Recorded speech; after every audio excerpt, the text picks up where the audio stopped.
প্রিয় শিক্ষার্থীরা, আশা করি সকলে ভালো আছো। তথ্য ও যোগাযোগ প্রযুক্তি একাদশ দ্বাদশ শ্রেণীর আজকে দ্বিতীয়তম ক্লাস।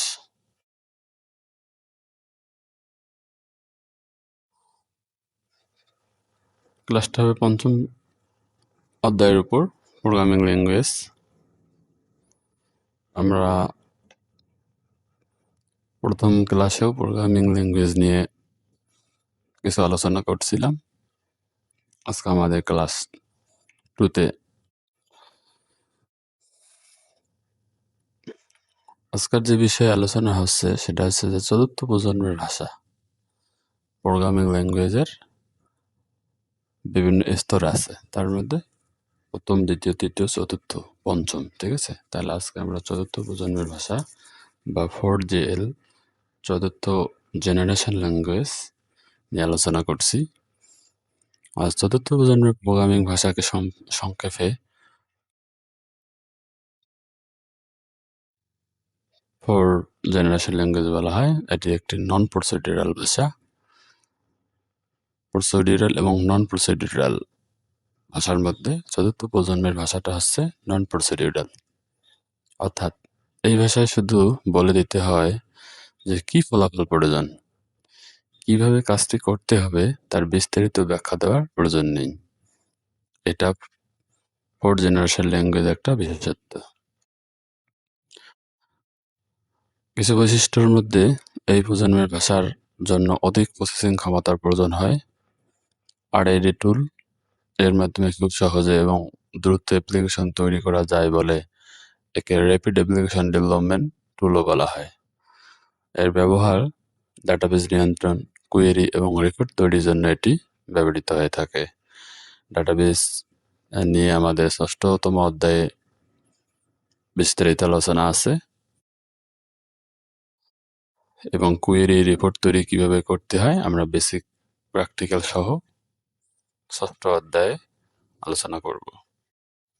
উদাহরণ SQL, ভিজুয়াল বেসিক, ওরাকল ইত্যাদি। এতে SQL এটা ডাটাবেস প্রোগ্রামিং ল্যাঙ্গুয়েজ, ওরাকল। হ্যাঁ, সুবিধা কি? এটি মানুষের ভাষার ইংরেজি খুব কাছাকাছি হওয়ায় এতে কাজ করা অত্যন্ত সহজ। তবে এখানে ব্যবহারকারীর নিজস্ব চিন্তা ভাবনা প্রয়োগের সুযোগ কম। এটি প্রসেস করার জন্য ইন্টেলিজেন্ট কম্পাইলার প্রয়োজন হয়ে থাকে। এখন আসি আমরা পঞ্চম প্রজন্মের ভাষা বা স্বাভাবিক ভাষা, একে ইংলিশে ন্যাচারাল ল্যাঙ্গুয়েজ বলে। পঞ্চম প্রজন্মের প্রোগ্রামিং ভাষা হিসেবে মানুষের স্বাভাবিক ভাষাকে ব্যবহারের চেষ্টা চলছে। বর্তমান অবস্থা মানুষের ভাষার মতো করে কম্পিউটারকে নির্দেশ দেওয়ার জন্য এখানে অনেক গবেষণা ও পরীক্ষা নিরীক্ষা চলছে। উদ্দেশ্য: কৃত্রিম বুদ্ধিমত্তা AI প্রয়োগ করে কম্পিউটারকে মানুষের ভাষা বোঝানো। অনুবাদক তাহলে কি? এই ভাষাকে মেশিনের ভাষায় রূপান্তরের জন্য যে অনুবাদক ব্যবহার করা হয় তাকে ইন্টেলিজেন্ট কম্পাইলার বলা হয়। নর্মালি কম্পিউটার 0 এবং 1 ছাড়া কিছু বোঝে না। এখন অন্য ল্যাঙ্গুয়েজে যদি কম্পিউটারকে বোঝাইতে চাই তাহলে এই অনুবাদক প্রোগ্রামের প্রয়োজন হয়।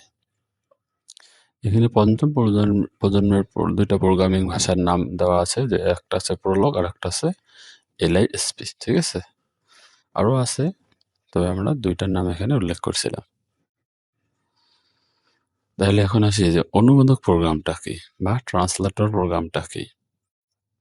কম্পিউটার শুধু মেশিনের ভাষা 0 এবং 1 বোঝে, তাই অন্য যে কোনো ভাষায় লেখা প্রোগ্রামকে মেশিনে বোঝানোর জন্য অনুবাদক প্রয়োজন হয়, ঠিক আছে। একটু আগে যেটা বললাম যে কম্পাইলার নর্মালি অন্য কোনো ভাষা বোঝে না 0 এবং 1 ছাড়া। তা অন্য ভাষাকে বোঝাইতে গেলে এই মেশিনকে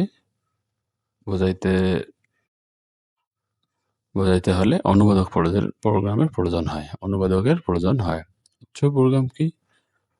সোর্স প্রোগ্রাম কি? উচ্চতর ভাষায় যেমন সি, জাভা, পাইথন লেখা মূল প্রোগ্রামকে সোর্স প্রোগ্রাম বলে। আমরা সি, জাভা, পাইথন ইত্যাদি প্রোগ্রামিং ল্যাঙ্গুয়েজের মাধ্যমে যে সকল সোর্স কোড করি তাকে সোর্স প্রোগ্রামও বলে। বস্তু প্রোগ্রাম কি তাহলে, বা অবজেক্ট প্রোগ্রাম কি? অনুবাদ করার পর যে মেশিন ভাষা 0, 1 পাওয়া যায় তাকে অবজেক্ট প্রোগ্রাম বলা হয়। অনুবাদ করার পর মেশিন যে 01 ভাষা পায় সেটা হচ্ছে কি অবজেক্ট প্রোগ্রাম। তাহলে এর সংজ্ঞা কি? যে প্রোগ্রামের সাহায্যে সোর্স প্রোগ্রামকে অবজেক্ট প্রোগ্রামে রূপান্তর করা হয় তাকেই অনুবাদক প্রোগ্রাম বলে। ঠিক আছে? তাহলে অনুবাদক প্রোগ্রাম কি? যে সোর্স প্রোগ্রামকে অবজেক্ট প্রোগ্রামে রূপান্তর করবে, এটাই হচ্ছে অনুবাদক। অনুবাদক প্রোগ্রামের এখানে কয় প্রকার বলা আছে? তার মধ্যে হচ্ছে যে কম্পিউটার শুধুমাত্র মেশিন ভাষা 0 এবং 1 বোঝে, কিন্তু মানুষের পক্ষে মেশিন ভাষায় প্রোগ্রাম লেখা খুব কঠিন। আসলে মেশিন কি বোঝে? 0 এবং 1, কিন্তু আসলে এই 0 1 করে কম্পিউটারকে বোঝানো খুবই কঠিন। তাই মানুষ অ্যাসেম্বলি ল্যাঙ্গুয়েজ বা হাই লেভেল ল্যাঙ্গুয়েজ ব্যবহার করে এই প্রোগ্রাম লিখে থাকে। এই প্রোগ্রামগুলোকে মেশিন ভাষায় রূপান্তরের জন্য ট্রান্সলেটর সফটওয়্যার ব্যবহার করা হয়। অনুবাদক প্রোগ্রাম প্রধানত 3 প্রকার। এই কম্পিউটারকে বোঝানোর জন্য মানুষ 3 ধরনের অনুবাদক প্রোগ্রাম ব্যবহার করে, তার মধ্যে অ্যাসেম্বলার, কম্পাইলার, ইন্টারপ্রিটার। এখন হচ্ছে কম্পাইলার এবং ইন্টারপ্রিটারের মধ্যে পার্থক্যটা কি সেটা? অনুবাদ পদ্ধতি সম্পূর্ণ প্রোগ্রামটি একেবারে অনুবাদ করে কম্পাইলার, আর ইন্টারপ্রিটার কি করে? এক লাইন করে অনুবাদ ও নির্বাহ করে। তারা গতি কার বেশি? কম্পাইলার অত্যন্ত দ্রুত, তুলনামূলক ধীর গতি আছে ইন্টারপ্রিটার। ভুল প্রদর্শন, কম্পাইলার সব ভুল একসাথে দেখায়, আর ইন্টারপ্রিটার প্রতিটি লাইনের ভুল সাথে সাথে দেখায়। যে কম্পাইলার যদি 100টা লাইনের মাধ্যমে যদি প্রোগ্রামটা রচনা করো, তাহলে সব ভুল একসাথে কম্পাইলার দেখায়, কিন্তু ইন্টারপ্রিটার 100টা লাইনের প্রোগ্রাম হলে লাইন বাই লাইন সে চেক করবে। পরে আসি আমরা অ্যাসেম্বলার কি। যে অ্যাসেম্বলি ভাষায় লিখিত প্রোগ্রামকে মেশিন ভাষায় অনুবাদ করার জন্য অ্যাসেম্বলার ব্যবহার করা হয়। এটি নিউমনিক কোড যেমন অ্যাড সাব গুলোকে বাইনারি বা যান্ত্রিক ভাষায় রূপান্তর করে। আমরা নিউমনিক কোড বা অ্যাসেম্বলার ল্যাঙ্গুয়েজ সম্পর্কে বিগত প্রথম ক্লাসে কিছুটা ধারণা পাইছি। তার মধ্যে অ্যাড সাব মুভ এ ধরনের কিছু ইনস্ট্রাকশন আর বাইনারি বা যান্ত্রিক ভাষায় রূপান্তর করার জন্য এই অ্যাসেম্বলার ল্যাঙ্গুয়েজটা ব্যবহার হয়। প্রধান কাজ কি অ্যাসেম্বলারের? নিউমনিক কোডকে মেশিন ভাষায় রূপান্তর করা, সাংকেতিক ঠিকানাকে সিম্বলিক অ্যাড্রেস, মেমোরি অ্যাড্রেসে রূপান্তর করা, প্রোগ্রামে কোনো ভুল থাকলে এরর মেসেজ প্রদর্শন করা, সব নির্দেশ ও ঠিকানা প্রধান মেমোরিতে রাখা। তারপরে কম্পাইলার কি? কম্পাইলার উচ্চতর ভাষার বা হাই লেভেল ল্যাঙ্গুয়েজ সোর্স প্রোগ্রামকে একবারে সম্পূর্ণভাবে মেশিন ভাষায় বা অবজেক্ট প্রোগ্রামে রূপান্তর করে। তাহলে কম্পাইলার কি করে? হাই লেভেল ল্যাঙ্গুয়েজকে সোর্স প্রোগ্রামকে একবারে সম্পূর্ণভাবে মেশিন ভাষায় রূপান্তর করাই হচ্ছে কি কম্পাইলারের কাজ। কম্পাইলারের কাজের ধাপগুলা কি? প্রথম ধাপ, এটি সম্পূর্ণ সোর্স প্রোগ্রামটিকে পড়ে এবং সেটিকে অবজেক্ট প্রোগ্রামে রূপান্তর করে। এই সময় কোনো ভুল থাকলে তা এরর মেসেজ হিসেবে দেখায়, একে কম্পাইলার টাইম এরর বলা হয়। দ্বিতীয় ধাপ কি? একবার কম্পাইল হয়ে গেলে পরবর্তী সময় আর কম্পাইল করার প্রয়োজন হয় না, সরাসরি ডাটা ইনপুট দিয়ে প্রোগ্রামটি চালানো যায়। এগুলো হচ্ছে কম্পাইলারের বৈশিষ্ট্য, কিভাবে সে কাজ করে। পরে আছে ইন্টারপ্রিটার। তো ইন্টারপ্রিটার হলো কম্পাইলারের মতো আরও একটি অনুবাদক প্রোগ্রাম যা হাই লেভেল ল্যাঙ্গুয়েজে লিখিত প্রোগ্রামকে মেশিন ভাষায় রূপান্তর করে। তবে কম্পাইলারের সাথে এর প্রধান পার্থক্য হলো এর কাজ করার পদ্ধতি।